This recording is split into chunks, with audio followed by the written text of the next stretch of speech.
Hey guys, book 2, Alexander and the Terrible, Horrible, No Good, Very Bad Day. I went to sleep with gum in my mouth, and now there's gum in my hair. And when I got out of bed this morning, I tripped on my skateboard. By mistake, I dropped my sweater in the sink while the water was running, and I could tell it was going to be a terrible, horrible, no good, very bad day.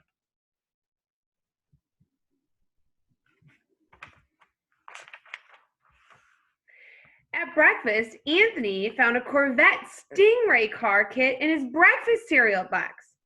And Nick found a junior undercover agent code ring in his breakfast box. But in my box of cereal, all I found was breakfast cereal.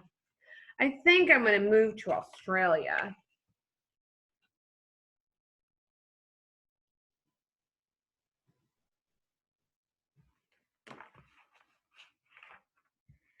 In the carpool, Mrs. Gibson let Becky have the seat by the window. Audrey and Elliot got seats by the window too. I was being squished. I said I'm being smushed, I said. And I don't get a seat by the window. I'm going to be car sick. No one even answered. I could tell it was going to be a terrible, horrible, no good, very bad day.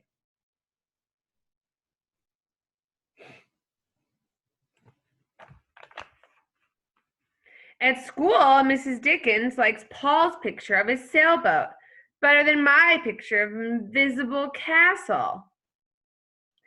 At singing time, she said I sang too loud. At counting time, I left out the number 16. Who needs 16? I could tell it was going to be a terrible, horrible, no good, very bad day.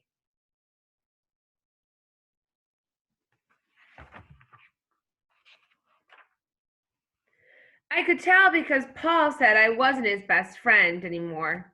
He said that Philip Parker was his best friend and that Albert Mayo was his next best friend. And I was his third best friend. I hope you sit an attack, I said to Paul. And I hope next time you get a double-decker strawberry ice cream cone, that the ice cream part falls off the cone and lands in Australia.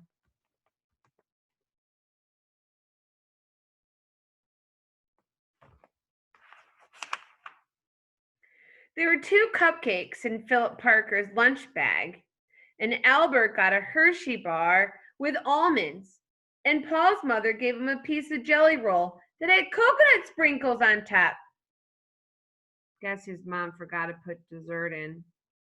It was a terrible, horrible, no good, very bad day.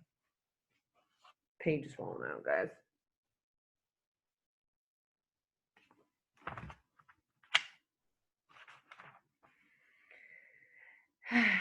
That's what it was, because after school, my mom took us all to the dentist, and Dr. Fields found a cavity just in me. Come back next week and I'll fix it, said Dr. Fields. Next week, I'm going to be in Australia.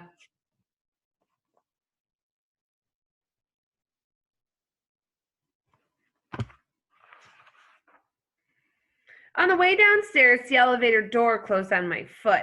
And while we were waiting for my mom to get the car, Anthony made me fall where it was muddy. And then I started crying because of the mud. Nick said I was a crybaby.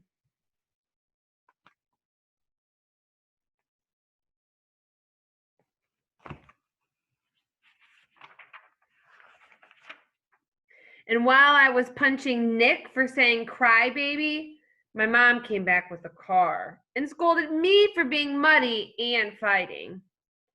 I'm having a terrible, horrible, no good, very bad day.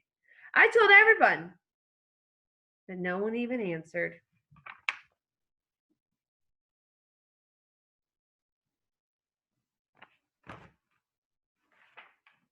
So then we went to the shoe store to buy some new sneakers. Anthony chose white ones with blue stripes. Nick chose red ones with white stripes. I chose the blue ones with red stripes. But then the shoe man said, "We're all sold out. They made me buy plain old white ones. They can't make me wear them."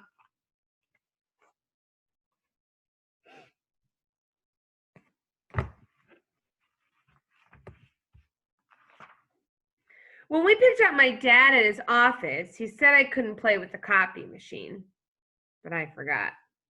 He also said to watch out for the books on his desk. I was careful, as I could be, except my elbow. He also said don't fool around with his phone, but I think I called Australia. My dad said, "Please don't pick me up anymore." It was a terrible, horrible, no good, very bad day.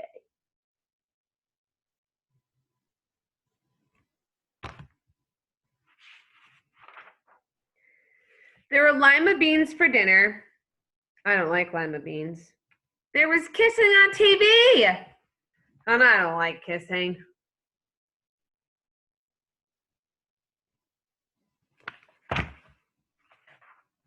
My bath was too hot. I got soap in my eyes.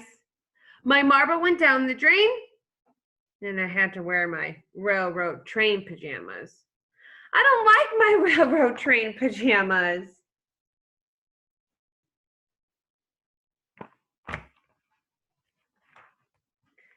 When I went to bed, Nick took back the pillow he said I could keep.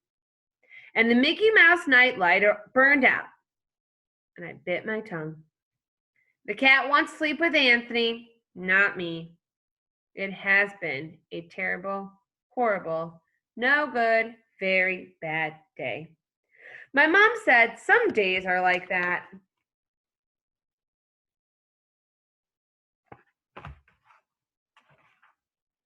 Even in Australia.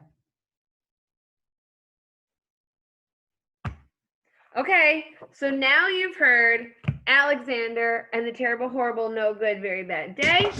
And we've also listened to Click, Clack, Moo, How's That Type. Okay, send me an email. Which one should we vote for?